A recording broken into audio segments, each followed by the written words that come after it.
Hello everyone, स्वागत करता हूं आप लोगों को आप ही के यूट्यूब चैनल लेसन डाइजेस्ट में। आशा करता हूं आप सब लोग अच्छा ही होंगे। In this video we shall learn about the historical changes in the sectors. खास करके हम लोग 10th इकोनॉमी जो पढ़ रहे हैं, इसमें आप लोग का सेक्टर्स ऑफ इंडियन इकोनॉमीज पढ़ रहे हैं। ये जो है आप लोग का थर्ड पार्ट है। इससे पहले हम लोग 2 पार्ट बना चुके हैं। अगर आप लोग नहीं देखे हैं तो ज़रूर देखना, क्योंकि ये इंटर रिलेटेड है। एक दूसरे को जानेंगे तो थर्ड वाला हम जान सकते हैं। इस वीडियो में हम लोग खास करके जो हिस्ट्रिकल चेंजेस मीन्स, जैसे कि आप लोगों में प्राइमरी, सेकेंडरी और टर्शियरी सेक्टर के बारे में बताया था, किस तरह हम ह्यूमन बींग्स प्राइमरी से सेकेंडरी सेक्टर में शिफ्ट हुए, और उसी तरह सेकेंडरी सेक्टर से हम लोग किस तरह टर्शियरी सेक्टर में शिफ्ट हुए। शिफ्ट तो पूरा नहीं, यानी कि हम लोग का जो कंट्रीब्यूशन है, contribution in employment, contribution in GDP, धीरे धीरे किस तरह एक सेक्टर से दूसरे सेक्टर की तरफ लोगों ने बढ़ते गए, इस वीडियो में हम लोग पढ़ने वाले हैं। देखिए, प्राइमरी सेक्टर को हम लोग एग्रीकल्चर सेक्टर के नाम पे भी जानते हैं। सबसे पुराने अगर हम बात करें, ज़्यादातर लोग किसके ऊपर डिपेंड कर रहे थे? एग्रीकल्चर के ऊपर डिपेंड कर रहे थे। यानी कि एम्प्लॉयमेंट जो है कहाँ से ज़्यादा आ रहा था? एग्रीकल्चर के ऊपर ज़्यादा आ रहा था। इट मीन्स क्या हो रहा था? ज़्यादा लोग उसमें डिपेंड कर रहे थे, इनकम भी उसी में से ज़्यादा आ रहा था। इट मीन्स इनडायरेक्टली हम लोग बोल सकते हैं एग्रीकल्चर सेक्टर या प्राइमरी सेक्टर से हमें और भी क्या मिल रहा था ना, जीडीपी भी मिल रहा था। अगर देखा जाए ये सभी को मिले तो हम लोग को एक चीज़ देखने के लिए मिलता है, वो कौन सा है ना, प्राइमरी सेक्टर या एग्रीकल्चर सेक्टर को हम लोग मेन सेक्टर के नाम पे जाने। क्यों ना? जीडीपी उसमें से ज़्यादा कंट्रीब्यूशन है, साथ ही साथ एम्प्लॉयमेंट भी उसमें ज़्यादा कंट्रीब्यूशन है। जब इतना सारा हो रहा था, यानी कि धीरे धीरे टेक्नोलॉजी आने लगा, न्यू टेक्नोलॉजी आने लगा। जैसे कि आप लोग को ट्रैक्टर वगैरह आने लगा, हार्वेस्टिंग के लिए मशीन वगैरह यूज़ होने लगा। लोगों ने धीरे धीरे इरिगेशन का सुविधा यूज़ करने लगे। HYV जो high yield variety of seeds लोगों ने यूज़ करने लगे। जब ये सब होने लगा, यानी कि ये सब बनाने के लिए हमें एक क्या चाहिए? कंपनी चाहिए। तो लोगों ने धीरे धीरे क्या बनाने लगे? कंपनी बनाने लगे।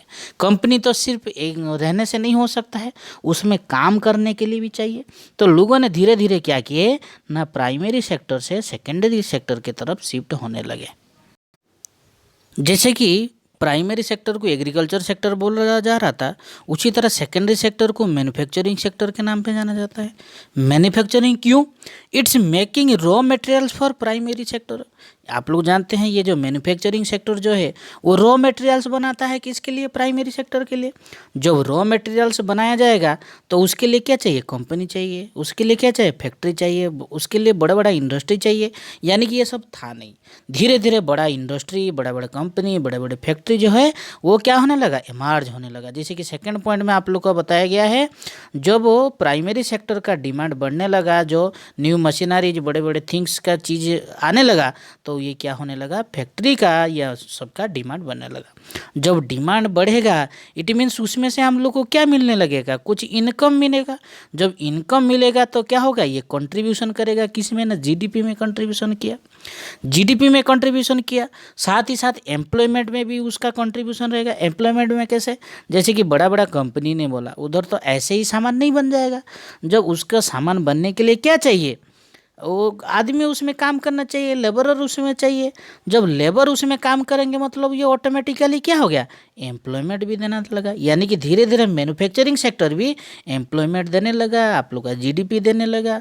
और सबसे बड़ी बात है, मैन्युफैक्चरिंग सेक्टर जो है उसका जो कॉस्ट प्राइस है वो कम होने लगा। क्यों ना? कम समय में मशीन के माध्यम से जब सामान बनाने लगा गया तो उसमें से क्या, उसका कॉस्ट ऑफ प्रोडक्शन कम हो गया। जब कॉस्ट ऑफ प्रोडक्शन कम हो गया मतलब वो कम पैसा में भी क्या होता है? बेच सकता है। यानी कि प्राइस कम हुआ। जब प्राइस कम हो गया तो लोगों ने उसका डिमांड ज़्यादा होने लगे। यानी कि कुल मिला के हम लोग देख सकते हैं, जो प्राइमरी सेक्टर से सेकेंडरी सेक्टर में शिफ्ट हुए, सेकेंडरी सेक्टर में भी बड़ा फेरबदल हुआ, जो कि कंट्रीब्यूशन करने लगा जीडीपी में, कंट्रीब्यूशन करने लगा एम्प्लॉयमेंट में, सभी में इस प्रकार का हेल्प होने लगा। हाँ, आप लोग को एक चीज़ बता दो, जो संडे के दिन आप लोगों का, कौन सा दिन? संडे के दिन आप लोगों को क्या दूंगा? एक इम्पोर्टेंस नोटिस दूंगा। वो इम्पोर्टेंट नोटिस देखना मत भूलिए, ज़रूर देखना है, क्योंकि आप लोग के फ़ायदा के लिए दूंगा और आप लोग जितना शेयर करेंगे उसको शेयर करेंगे। सर्विस सेक्टर में किस तरह लोगों ने शिफ्ट किए उसको हम लोग देखेंगे। सर्विस सेक्टर को आप लोग जानते हैं टर्शियरी सेक्टर के नाम पे जाना जाता है। उसका मेन काम क्या है? सर्विस प्रोवाइड करना। किसको? प्राइमरी सेक्टर और सेकेंडरी सेक्टर को।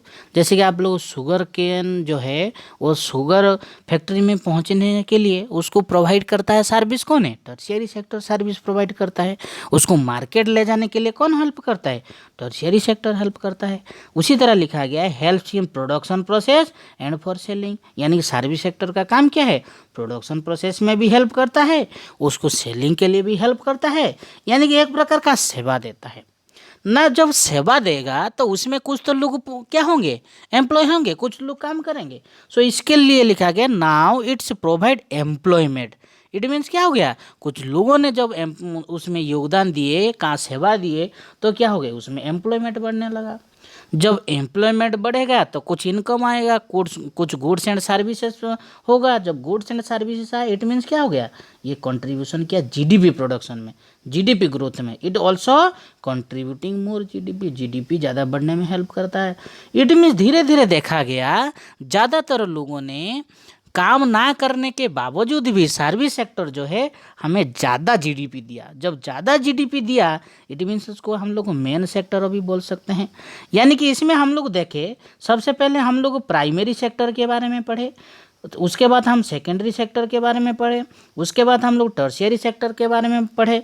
यानी कि जो प्राइमरी सेक्टर से धीरे धीरे लोगों ने क्या सेकेंडरी सेक्टर की तरफ शिफ्ट हो गए, सेकेंडरी सेक्टर से धीरे धीरे लोगों ने टर्शियरी सेक्टर के मतलब शिफ्ट हो गए। यानी एम्प्लॉयमेंट हम लोग क्या करने लगे? तीनों में बढ़ने लगा। और हमारा जो जीडीपी है वो धीरे धीरे प्राइमरी से सेकेंडरी, सेकेंडरी से टर्शियरी सेक्टर में ग्रोथ करने लगा और हमारे देश डेवलप होने लगा। इस चार्ट के माध्यम से हम लोग पढ़ेंगे जो जीडीपी है, जीडीपी, ये जीडीपी है किस तरह 1971-72 में कौन सी सेक्टर में ज़्यादा मिल रहा था और धीरे धीरे वो किस तरह शिफ्ट हुआ 2011 एंड 12 में। आप लोग देख सकते हैं जो नीचे वाला दिया गया है कलर आप लोग का, इसमें क्या है ना प्राइमरी सेक्टर। उसके बाद जो मिडिल वाला कलर देख रहे हैं आप लोग को रेड है वो क्या हो गया आप लोग का सेकेंडरी सेक्टर। उसी तरह जो ग्रीन कलर में आप लोग इंडिकेशन किया जा रहा है वो क्या हो गया आप लोग का टर्शियरी सेक्टर। यानी कि प्राइमरी सेक्टर में सबसे ज़्यादा लोग काम कर रहे थे और जीडीपी ज़्यादा मिला था। उसी तरह सेकेंडरी सेक्टर में थोड़ा कम और उससे थोड़ा ज़्यादा हम लोग को क्या है ना कौन से सेक्टर में टर्शियरी सेक्टर में काम कर रहे थे। लेकिन 2011-12 पहुँचते पहुँचते आप लोग देख सकते हैं सबसे ज़्यादा जीडीपी हम लोग किस में से मिल रहा है? टर्शियरी सेक्टर में मिल रहा है। उसके बाद हमें किस में मिल रहा है? सेकेंडरी सेक्टर से मिल रहा है। और सबसे लास्ट यानी कि जो सेक्टर हमें सबसे ज़्यादा जीडीपी दे रहा था वो सेक्टर अभी किस में आ गया? लास्ट में। ये है मेरा सोशल मीडिया का कुछ हैंडल्स है। अगर आप लोग मेरे को फॉलो करना चाहते हैं, अगर कुछ डाउट्स भी शेयर करना चाहते हैं इसके माध्यम से आप लोग शेयर कर सकते हैं। नेक्स्ट चैप्टर में हम लोग पढ़ेंगे rising importance for the tertiary sector in the production. Thank you for watching lesson digest. Like share and subscribe my channel. जय हिंद।